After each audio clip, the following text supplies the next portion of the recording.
I was inspired every single minute. Every single minute. It's unbelievable. During 18 days, which is very, very strange to me, I remember almost everything. I smoke, and I was very exhausted. It was about 3 a.m. in the square, so I threw my packet of cigarette on the ground, and a veiled lady of at least 70 years old came to me and said that I am among your fans, thank you very much. Said, I love your writing, thank you very much. And she said, take this back, take this packet back. And I did.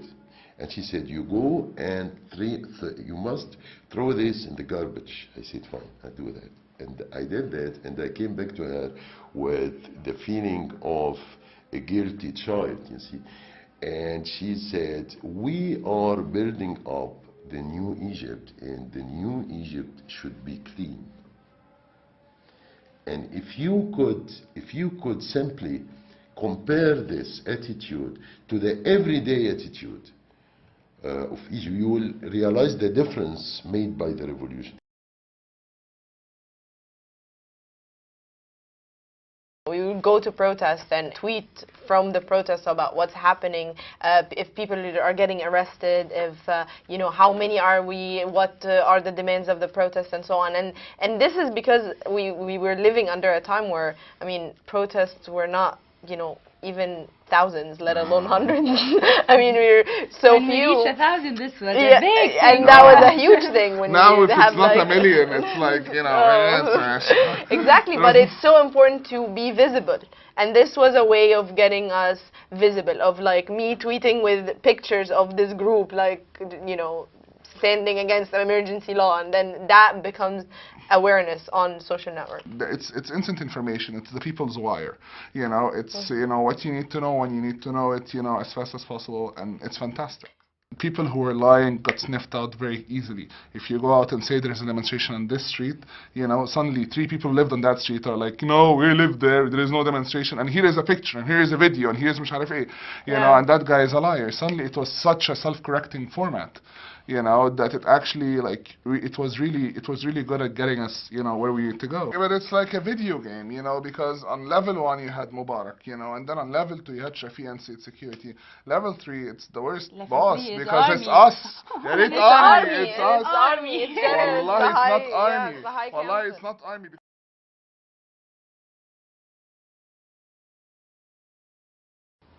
It's clear that the military wants the protests to stop. They don't want people gathering in Tahrir Square. From the very beginning, they made statements saying, do not protest, we are now on the path of progress, we're taking care of things, you stay at home and just take what we offer you, has been the general approach in their public statements. The arrests of protesters and the intimidation and humiliation that the military officers then subjected them to while they were torturing them, both men and women, again shows that how the military perceives those people who are insisting on continuing to protest in Tahrir Square. And they want this to end. And they want the treatment to be a deterrent to other protesters from gathering once again in Tahrir Square.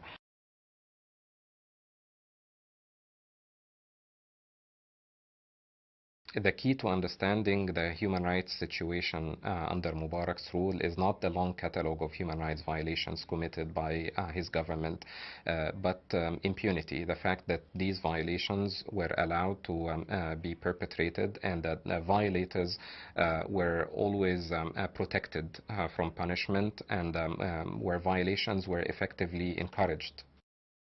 There is so much work to be done in Egypt, much more than before. We have to follow very closely the political transition process, so the constitutional amendments and then the drafting of a new constitution, making sure all the safeguards for human rights and liberties are there, and all the elections that we're going to have in the next 12 months.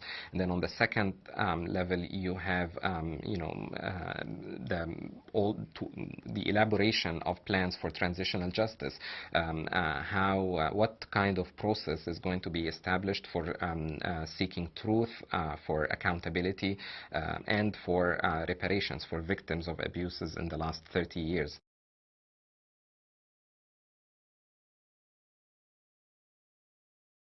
I worked in almost all demonstrations since King Farouk, Nasser, Sadat, Mubarak.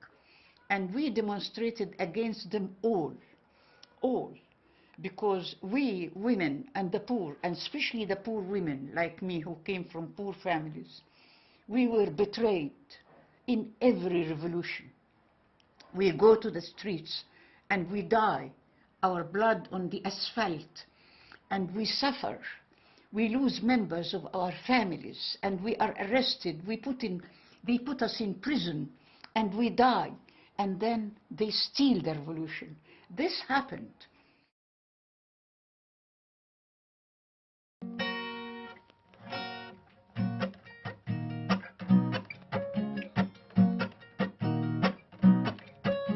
اضحكوا يا ثورة ها ها ها قالك ايه قلة مندسة اضحكوا يا ثورة ها ها ها قالك ايه اننا بنخرب اضحكوا يا ثورة. كان في خطاب محبط جدا مبارك كان قاله يوم الثلاث في بداية الاعتصام في ميدان التحرير.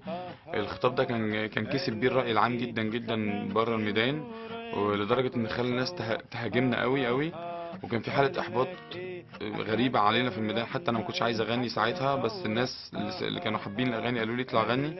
لما غنيت الاغنية دي في اليوم ده بعد الخطاب، استعدنا نفسنا تاني وابتسمنا تاني، واعتبرنا ان الخطاب ده ما كانش موجود، فحسيت بجد ان انا اضفت حاجة للميدان. قالك ايه اننا بنخرب اضحكوا يا ثورة ها ها ها قالك ايه بناكل كنتاكي اضحكوا يا ثورة ها ها ها.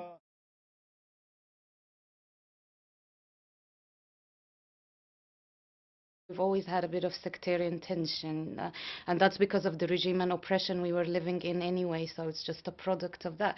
But in Tahrir, we were totally free of this. You wouldn't really care to even ask, you know, you were one, Christian, Muslim, it doesn't really matter. During the time of the prayer, I remember on a Sunday, there was a Christian mass for those who died, and there was also the Muslim prayer for the dead as well, and both were held at the same time, actually. And even after that, we had a lot of hymns, Christian hymns that were talking about the country. So the hymns were saying something like, bless my country, and even from the Muslim Brotherhood, they were chanting with us, actually, bless my country, which was a Christian hymn.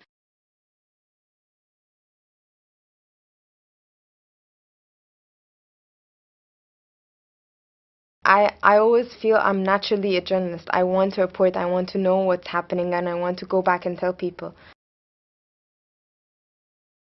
I started writing stuff and posting them online and having discussions and trying to tell people what's happening in Tahrir. Tahrir was kind of this explosion of freedom of expression where people could say whatever they want. In my own way. I think social media or the web played a very big role, but it was also about people talking about it. That's what she really does. For any revolution to have any sort of success, you need to have a high level of communication, you need to have mobilization. We need to all move in together. People go out together at the same time, then no one can stop you. When Khalid Saeed died, and we all saw his you know, the photo of him after his death, we were all touched. I hate injustice, and I felt like, you know, it's unfair that the people who did that will run away with their crime, and knowing that, you know, you are in a regime that is, you know, basically does not respect human rights. The first time I've seen Mama Layla, or, you know, Khalid Saeed's mom, was actually in Tahrir Square, and I didn't plan to see her. She just came, and it was a coincidence, and, you know, we met her, and she was crying. I was not crying this time, but I felt, you know, I felt so good. I felt so related to her, and you know, and I can feel that she felt that I'm her son. One thing she told me is like, my son didn't die, you are my son, and that was very touchy and honest.